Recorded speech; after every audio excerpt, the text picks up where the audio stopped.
Hello दोस्तों, नमस्कार। आप सभी का स्वागत है आपके अपने YouTube channel current affairs magic में। और आज हम बात करेंगे 3 जुलाई की करंट अफेयर्स की। और हमारा पहला क्वेश्चन है कि जो 36वां आसियान शिखर सम्मेलन हुआ है, इसका आयोजन कहाँ पर हुआ है। तो ये जो आसियान शिखर सम्मेलन है, ये साल में 2 बार आयोजित किया जाता है। आसियान का मतलब है association of south east Asian Nations. और इसका जो 36वां संस्करण है वो अभी ये हुआ है वियतनाम में। और वियतनाम के हनोई में वीडियो कॉन्फ्रेंस के जरिए इसको आयोजित किया गया था। और जो इसका विषय रखा गया था वो रखा गया था कोहेसिव एंड रेस्पॉन्सिव एशियन। इसका जो उद्देश्य था वो था कि जो कोविड-19 महामारी है, इसकी प्रतिक्रिया महामारी के बाद रिकवरी और भागीदारों के साथ भविष्य में सहयोग पर था। और साथ में अप्रैल 2020 के मध्य में वियतनाम के दा नांग में होने वाला था जो 36वां ये संस्करण था, लेकिन कोविड-19 महामारी के कारण इसे स्थगित कर दिया गया था और इसे अब आयोजित किया गया है। जो 10 देश हैं आसियान में जो सदस्य हैं वो इस प्रकार से इंडोनेशिया है, Thailand, Singapore, Philippines, Malaysia, Vietnam, Brunei, Cambodia, Myanmar, Burma और लाओस। हमारा अगला क्वेश्चन है कि भारत का पहला प्लाज्मा बैंक कहाँ खोला जाएगा। तो जो भारत का पहला प्लाज्मा बैंक है ये दिल्ली में खोला जाएगा। और जो कोविड-19 के मरीज हैं उनको देखते हुए प्लाज्मा बैंक स्थापित करने की घोषणा की है दिल्ली सरकार ने। और जो दिल्ली सरकार के द्वारा एक इंस्टीट्यूट है, institute of liver and biliary sciences, इसमें स्थापित ये किया जाएगा। और जो भी कोविड-19 का जो रोगी है, मरीज है, उसको इसकी आवश्यकता पड़ने पर डॉक्टरों और अस्पतालों को प्लाज्मा के लिए यहाँ संपर्क करना होगा। और यहाँ पर प्लाज्मा बैंक 2 जुलाई 2020 से अपना परिचालन भी शुरू कर देगा, यानी 2 तारीख से इसकी शुरुआत हो जाएगी। दिल्ली के जो सीएम हैं अरविंद केजरीवाल हैं और राज्यपाल हैं अनिल बैजल। हमारा अगला क्वेश्चन है कि आधिकारिक सांख्यिकी में लाइफ टाइम अचीवमेंट के पहले प्रोफेसर सी महालनोबिस पुरस्कार से किसे सम्मानित किया गया है। तो जो आधिकारिक सांख्यिकी में है, इनमें पहले यानी कि इनको लाइफ टाइम अचीवमेंट मिलना था, लेकिन उनसे पहले प्रोफेसर पीसी महालनोबिस पुरस्कार से इनको सम्मानित किया गया है। तो ये हैं हमारे आरबीआई के पूर्व गवर्नर सी रंगराजन, इनको यहाँ पर सम्मानित किया गया है। और जो राष्ट्रीय आय के आकलन से संबंधित मुद्दे हैं उनको समाधान प्रदान करने के लिए इनको उत्कृष्ट योगदान के लिए और लाइफ टाइम अचीवमेंट अवार्ड भी इनको दिया गया। जो हमारे सांख्यिकी और कार्यान्वयन मंत्रालय है वो है राव इंद्रजीत सिंह। और इस आयोग के जो अध्यक्ष हैं वो है विमल कुमार राय। हमारे भारतीय सांख्यिकी संस्थान के जो निदेशक हैं वो हैं संघमित्रा बंद्योपाध्याय। हमारा अगला क्वेश्चन है कि आइसलैंड के राष्ट्रपति कौन बने। तो जो आइसलैंड के राष्ट्रपति हैं ये गुडनी जोहानसन बने हैं। और ये दोबारा यहाँ पर चुने गए हैं आइसलैंड के राष्ट्रपति के रूप में। और उनको 92% पॉपुलर वोटों के साथ जीत हासिल की है, जो अब तक आइसलैंडिक राष्ट्रपति चुनाव में दूसरी सबसे बड़ी जीत थी। और जो उनका प्रतिद्वंदी था वो थे गुदुमुकुर फ्रैंकलिन जॉनसन। और इनको केवल 6.5% ही वोट हासिल हुए। जो लाजर चक्वेरा है ये अभी मलावी के राष्ट्रपति बने हैं, जिनके प्रतिद्वंदी थे पीटर मुथरिका। आइसलैंड की राजधानी है रेकजाविक और यहाँ की मुद्रा है आइसलैंडिक क्रोना। हमारा अगला क्वेश्चन है कि स्किल कनेक्ट फ्रॉम ये पोर्टल किस राज्य सरकार ने लॉन्च किया है। तो जो कौशल कनेक्ट फोरम है ये लॉन्च किया है कर्नाटक सरकार ने।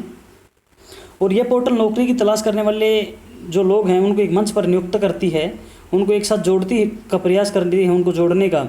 और यहाँ नौकरियाँ उपलब्ध कराने की जानकारी भी प्रदान करती है। इसके अलावा यह पोर्टल है जो नौकरी चाहने वाले लोग हैं उनके बीच में अंतर को कम करने का भी कार्य करती है। कर्नाटक के सीएम हैं BS येदियुरप्पा और यहाँ के राज्यपाल हैं वजुभाई वाला। और हमारा अगला क्वेश्चन है कि अटॉर्नी जनरल के वेणुगोपाल का कार्यकाल कितने साल बढ़ाया गया है। तो हमारे जो प्रधानमंत्री नरेंद्र मोदी है इनकी अध्यक्षता में मंत्रिमंडल की नियुक्ति समिति है, उसने हमारे भारत के अटॉर्नी जनरल के वेणुगोपाल का जो कार्यकाल है वो बढ़ाने की मंजूरी दी है।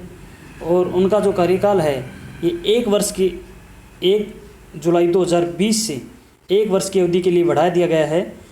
और इनका जो पहला कार्यकाल है वो जुलाई 2017 में शुरू हुआ था, जब तत्कालीन अटॉर्नी जनरल मुकुल रोहतंगी ने अपना पद से इस्तीफा दिया था, तब इनको इस पद के लिए चुना गया था।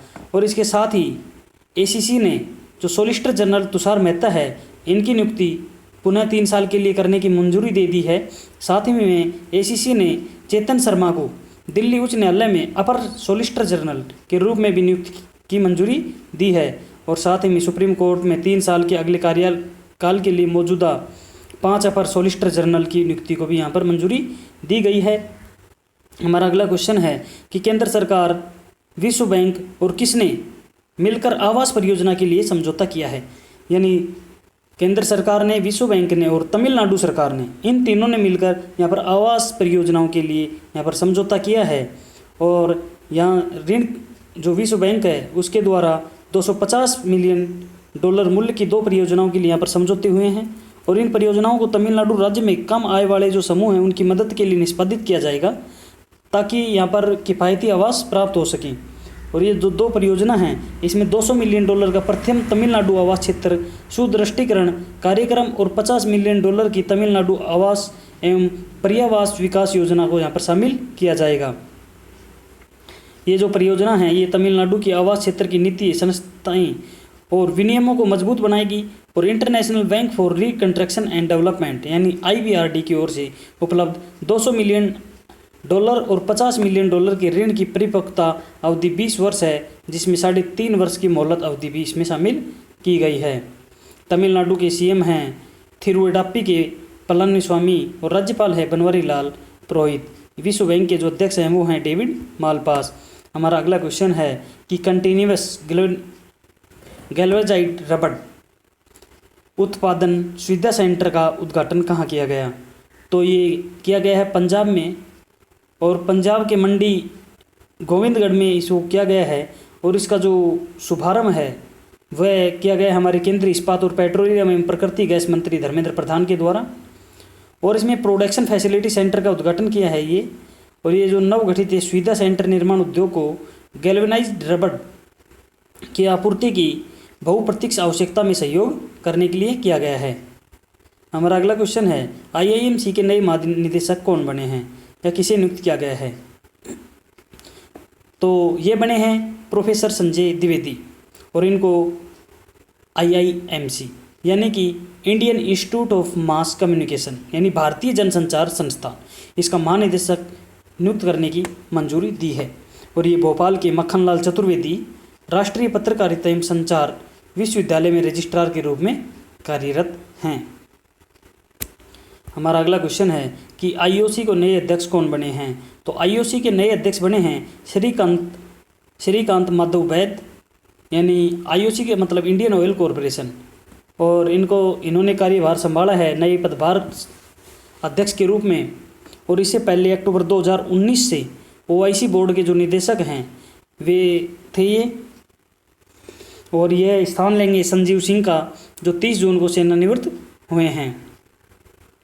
इसके अलावा वैद IOC में एक स्वायत्त रिफाइनरी जो सब्सिडियरी है चेन्नई पेट्रोलियम कॉरपोरेशन लिमिटेड और टर्मिनलिंग सेवा प्रदान करने वाले संयुक्त उपक्रम इंडियन ऑयल टेकिंग लिमिटेड के भी अध्यक्ष साथ में रहेंगे। साथ ही वे Ratnagiri refinery and petrochemicals limited के प्रमुख के रूप में भी कार्य संभालेंगे।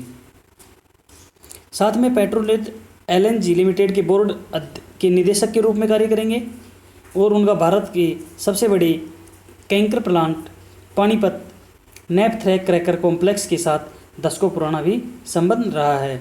जो इंडियन ऑयल कॉरपोरेशन है इसका हेडक्वार्टर नई दिल्ली में है और इसकी स्थापना हुई थी 1959 में। तो धन्यवाद दोस्तों, आज के लिए इतना ही, और हम मिलते हैं नई वीडियो के साथ, नई अपडेट के साथ। तब तक पढ़ते रहिए, बढ़ते रहिए, और करंट अफेयर्स मैजिक चैनल को सब्सक्राइब करना ना भूलें।